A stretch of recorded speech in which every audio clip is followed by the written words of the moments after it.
नमस्कार दोस्तों। मध्य प्रदेश के पन्ना जिले में स्थित बक्सवाहा के जंगलों में लगभग 2,15,000 से ज़्यादा पेड़ों को काटे जाने का खतरा है एक डायमंड माइनिंग के लिए। मध्य प्रदेश सरकार ने इसकी परमिशन भी दे दी है, जिससे न सिर्फ पेड़ काटे जाएंगे बल्कि ढेरों जंगली जानवरों की प्रजाति को इससे खतरा पहुंचेगा।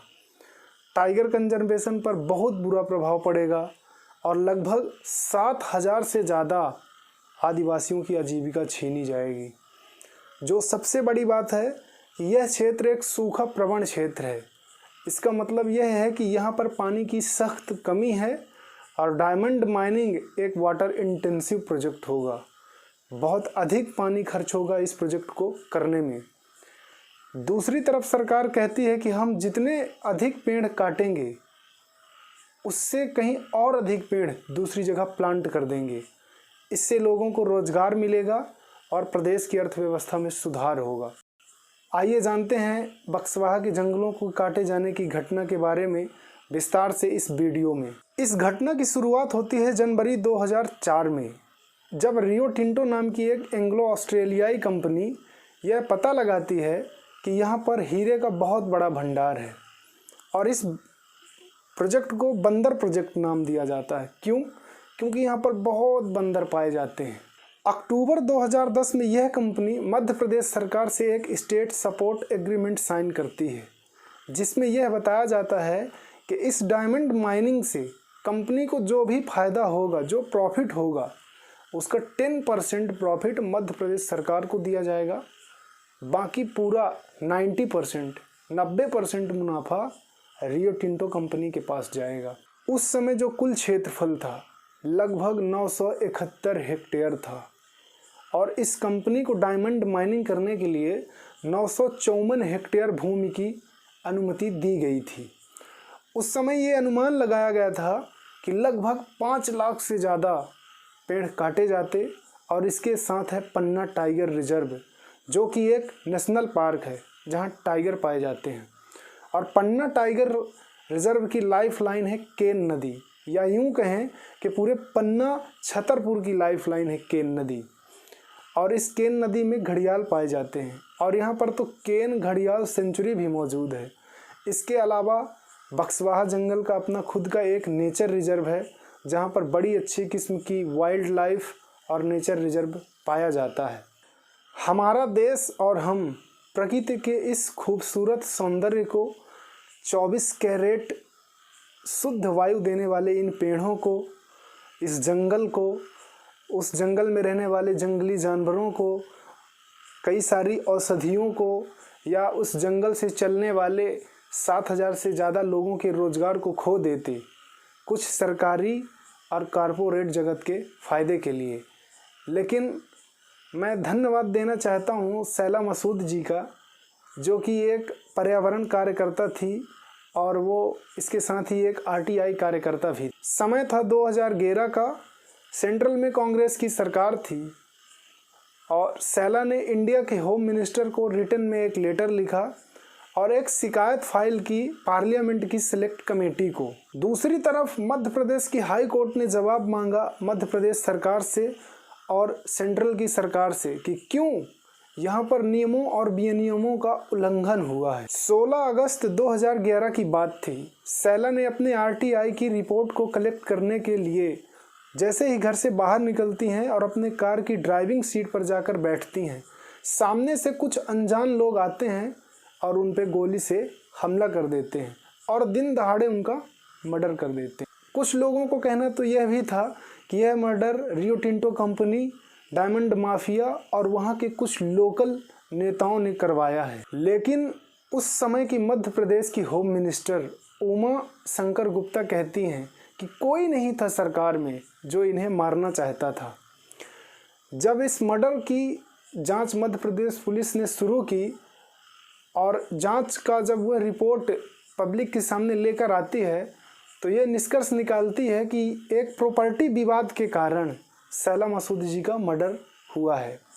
मध्य प्रदेश पुलिस पर ज़्यादा भरोसा न होने के कारण इस केस को सीबीआई को हैंड ओवर किया जाता है। सीबीआई ने जब इस मर्डर की जांच की तो वो ये निष्कर्ष निकालती है कि एक लव ट्रायंगल की वजह से सैला मसूद जी का मर्डर हुआ है। लेकिन ऐसा नहीं है कि सैला के मर्डर के बाद इन जंगलों को बचाने की पहल थमसी गई हो। समय समय पर वहाँ के लोकल लोग या कुछ एनजीओ, मशहूर कंजर्विस्ट वाल्मीकि थापर और जो एक एनजीओ है पहल, वो समय समय पर इन जंगलों को बचाने के लिए आवाज़ उठाते रहे, सरकार से गुहार लगाते रहे हैं। और हमारे जो बुंदेलखंड के लोग हैं वो भी सरकार से गुहार लगाते रहते हैं। मार्च 2016 में एक फॉरेस्ट एडवाइजरी कमेटी यह सुनिश्चित करती है कि यह एरिया एक इनवायलेट कैटेगरी के अंदर आता है। क्यों? क्योंकि यह एक रिच फॉरेस्ट एरिया है और यहाँ पर टाइगर कॉरिडोर है, पन्ना टाइगर रिजर्व और एक और वाइल्ड लाइफ सेंचुरी के बीच में। नेशनल टाइगर कंजर्वेशन अथॉरिटी भी इसी से मिलती जुलती एक रिपोर्ट जारी करती है और इस कमेटी के रिपोर्ट के बाद फाइनली मध्य प्रदेश की सरकार इस प्रोजेक्ट को कैंसिल कर देती है। और उस समय मध्य प्रदेश में सरकार थी बीजेपी की और मुख्यमंत्री थे शिवराज सिंह चौहान जी। इसके बाद कंपनी सरकार से कहती है कि कम से कम कुछ एरिया में तो हमें माइनिंग करने की परमिशन दी जाए, जिससे कंपनी सरकार से 76 हेक्टेयर भूमि में माइनिंग करने की परमिशन चाहती है। लेकिन फॉरेस्ट एडवाइजरी कमेटी ये कहती है कि यहाँ पर भी जो हाई क्वालिटी फॉरेस्ट एरिया है उसको माइनिंग से बहुत बड़ा नुकसान होगा, हम उसे अफोर्ड नहीं कर सकते हैं। अंततः 2017 में कंपनी इस प्रोजेक्ट को छोड़ के चली जाती है, कहती है कि ठीक है अब हमें इस प्रोजेक्ट को नहीं करना है।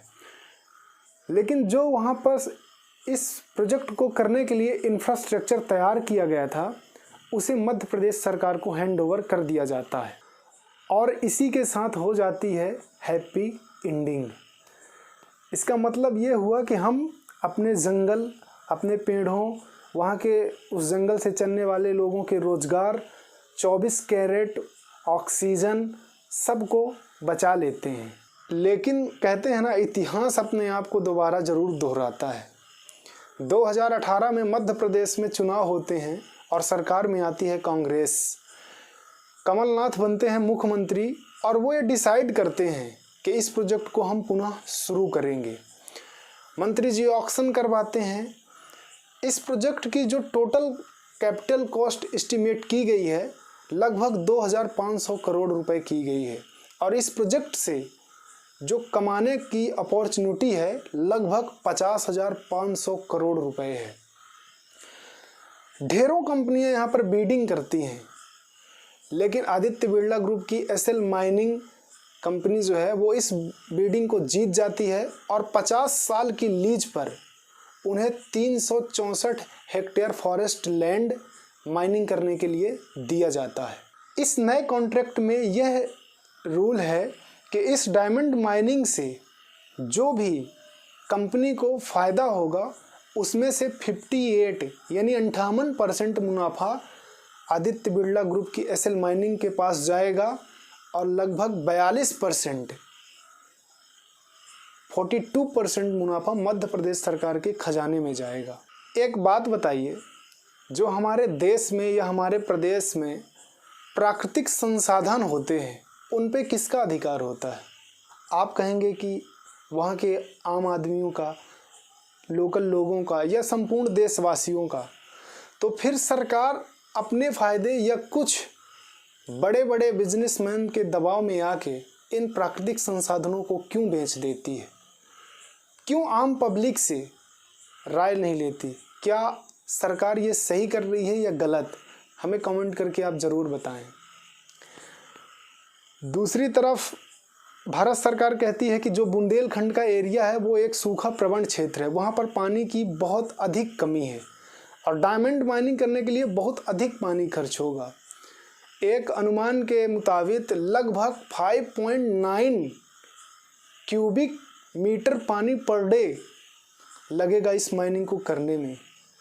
क्या भविष्य में वहाँ पर वाटर वॉर तो नहीं हो जाएगा? जब अभी इतनी पानी की कमी है तो 50 साल की लीज में जब पर डे इतना पानी खर्च होगा तो क्या भविष्य में वहाँ पर हम अपने बच्चों के लिए या अपने आने वाली पीढ़ी के लिए सांसें तो ठीक है, क्या हम पानी बचा पाएंगे? वहाँ पर वाटर वॉर तो नहीं हो जाएगा? लोग पानी के लिए तो नहीं लड़ेंगे? बिल्कुल लड़ेंगे। हीरा जो है वो हमारे देश में लगभग 1% लोग इस्तेमाल करते हैं, और जो अरबपति हैं। हमारे देश में तो एक आम आदमी की ज़रूरत है रोटी, कपड़ा और मकान। उसे 2 वक्त की रोटी मिल जाए, रहने के लिए घर मिल जाए और पहनने के लिए कपड़ा, उसके लिए वही बहुत है। सरकार कहती है कि इस माइनिंग से प्रदेश में बहुत सारे लोगों को रोज़गार मिलेगा। एक बात बताइए, उस माइनिंग में कौन काम करना चाहेगा? लेबरगिरी कौन करना चाहेगा? मिट्टी से हीरे निकालने को आप कौन सा रोज़गार कहते हैं? क्या कोई पढ़ा लिखा लड़का वो काम करना चाहेगा? और मैं सरकार से पूछता हूँ कि उस माइनिंग से कमाए गए पैसे से क्या एक लेबर एक डायमंड भी खरीद सकती है? मुझे तो नहीं लगता कि खरीद पाएगी, क्योंकि डायमंड की कीमत कितनी है और माइनिंग में उसको कितना लेबर पेमेंट जो देगा एक लेबर को, वो तो आप भी जानते हैं। हालांकि मध्य प्रदेश सरकार के पास अभी भी मौका है इस प्रोजेक्ट को रोकने का और जनता की नज़रों में हीरो बनने का। शिवराज सरकार चाहे तो इस प्रोजेक्ट को रोक सकती है और जनता की नज़र में हीरो बन सकती है। कहते हैं इतिहास अपने आप को ज़रूर दोहराता है। क्या हमारे पूर्वजों ने जो हमारे लिए सांसों को सुरक्षित किया था चिपको आंदोलन करके, क्या हम और आप आज उस इतिहास को दोहरा सकते हैं? यदि हमने ऐसा नहीं किया, हमने अपने आने वाली पीढ़ियों के लिए सांसों को सुरक्षित नहीं किया, तो ये उनके साथ बहुत बड़ा विश्वासघात होगा। हालांकि हमारे बुंदेलखंड के कुछ लड़के या वहाँ के जो लोकल लोग हैं, इन पेड़ों से चिपक कर इन पेड़ों को बचाने के लिए बहुत आंदोलन किए हैं। एक लड़की ने तो योगी आदित्यनाथ जी को अपने खून से, अपनी बेबसी को उस लेटर में लिख के योगी जी से ये निवेदन किया था कि माननीय मुख्यमंत्री जी, इस जंगल को और हमारी सांसों को बचाइए। सरकार को तो सांसें नहीं, श्रृंगार रूपी हीरा चाहिए। मैं आपसे पूछता हूं कि क्या आपको हीरा चाहिए या हरियाली चाहिए? हमने अभी अभी कोरोना जैसे महामारी को देखा, जहां पर सबसे इम्पोर्टेंट था ऑक्सीजन, प्राणवायु। पूरी सरकार हिल गई भारत की या संपूर्ण विश्व की सांसों को सुरक्षित करने के लिए, और हम अभी वो दिन भूले नहीं हैं, वो दिन बीते नहीं हैं, अभी भी चल रहे हैं और हम अपनी सांसों को फिर से काटने का कार्य कर रहे हैं। क्या ये सही होगा? कि दूसरी तरफ हम देखते हैं कि हमारे देश में ऑक्सीजन की इतनी कमी है कि हम विदेशों से ऑक्सीजन मंगा रहे हैं, और हम अपने ही देश में ऑक्सीजन जो 24 कैरेट ऑक्सीजन है शुद्ध, उसे हम काटने का कार्य कर रहे हैं। ये देश की जनता के साथ या हमारे आने वाली पीढ़ी के साथ इंसाफ होगा या नहीं होगा? इस माइनिंग से पर्यावरण को कितना नुकसान होगा और इस डायमंड माइनिंग से सरकार को या मध्य प्रदेश की या भारत की जनता को कितना फ़ायदा होगा, ये तो सरकार ही बता सकती है। वीडियो को अंत तक देखने के लिए दिल से बहुत बहुत धन्यवाद।